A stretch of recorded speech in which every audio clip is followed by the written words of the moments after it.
Good morning, morning. So ito na po guys, ang kanyang final ingredient guys. Nandito na po ang ating mga gulay.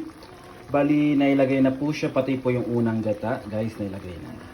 So, papalambutin na lang po natin ang gulay. Yan, tatakpan po natin siya. Hanggang sa maiga-iga siya guys. Yan. So, ang bango ng ating paksiw sa gata. Ang bango-bango niya. Maya-maya ay lalapang na tayo.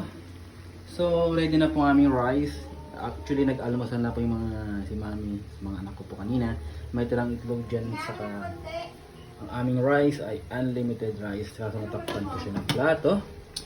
So, hanggang doon lang po, ating papalambutin na po ang gulay at ready na po ang ating paksiw tambakol sa gata. Yan.